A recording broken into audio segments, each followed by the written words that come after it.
Your throat is dry. Your lips are cracking. You're standing in the middle of a desert, and there is no tap, no bottle, no store. For most of human history, this wasn't a survival show. This was Tuesday.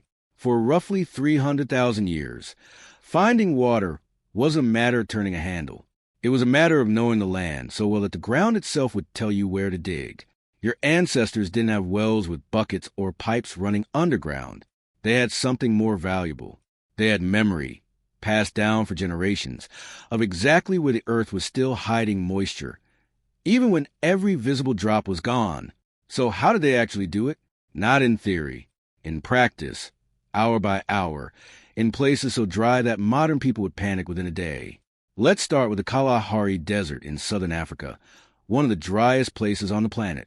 In the 1960s, anthropologist Richard Lee spent months living with the Jew/Hoansi Sand people, studying exactly how they survive in an environment where surface water can disappear for months at a time. What he documented wasn't luck. It was a system. The sand didn't just look for water. They looked for plants that were quietly storing it underground. Certain roots and tubers act like natural reservoirs, swelling with moisture pulled up from deep in the soil. The sand would locate these plants by reading subtle signs on the surface, a slightly different colored dirt, a particular crack pattern, a certain kind of leaf.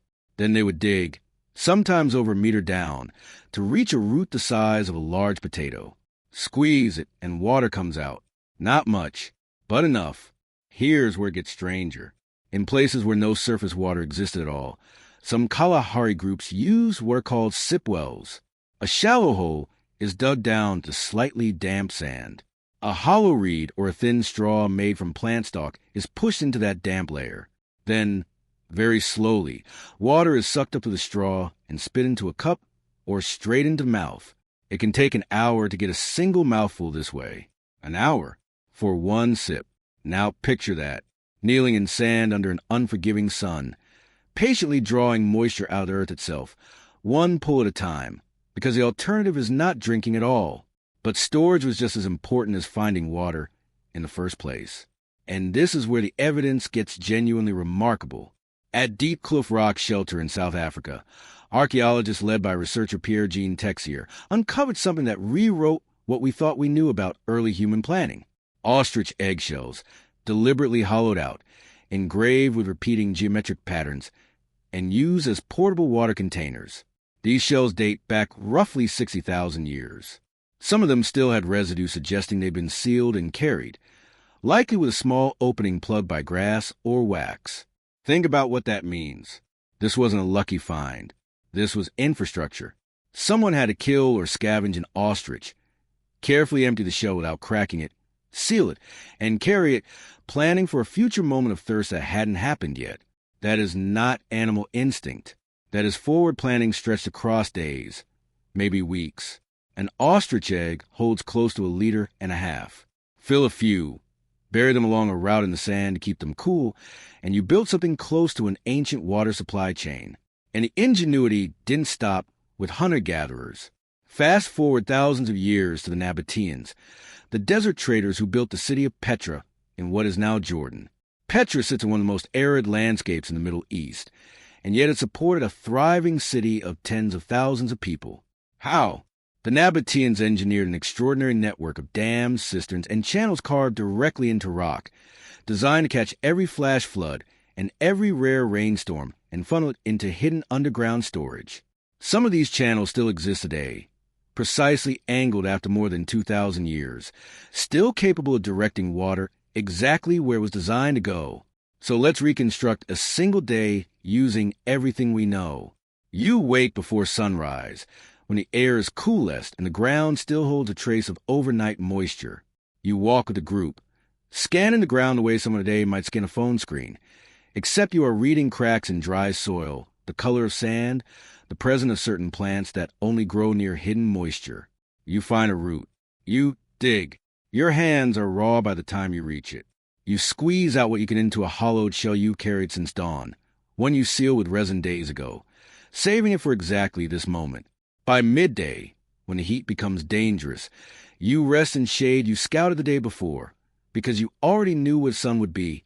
You ration what's in the shell. Not because you're being careful for the sake of being careful, but because running out means the next water might be a full day's walk away. And here's the twist that most people never expect. Agriculture, the very invention that we think of as human progress, the shift from foraging to farming, actually made access to water less reliable for a huge portion of history, not more. Hunter-gatherer groups like the sand move with the water, following seasonal patterns their ancestors had tracked for generations. Early farming communities, by contrast, were tied to one plot of land. If the rains failed there, they couldn't simply relocate to where water was. Anthropologist James Sussman has written extensively about how hunting and gathering societies often experienced more reliable access to food and water than early agricultural ones, precisely because mobility was a form of insurance that farming gave up. In other words, the freedom to move toward water was, for a very long time, more valuable than the ability to grow food in one fixed place. Now think about your own relationship with water today. You turn a handle and it appears. Cold, clean, unlimited in seconds. No digging. No walking for hours. No hollowed shell carried for days on the chance you might need it. The average person alive right now will likely never once in their life genuinely fear dying of thirst. That convenience is not the norm of human history. It is the exception. For nearly the entire span of our species, clean water was something you earned through knowledge, patience, and planning that stretched days into the future. The straw in the sand, the engraved eggshell, the carved channel in solid rock, these weren't primitive workarounds.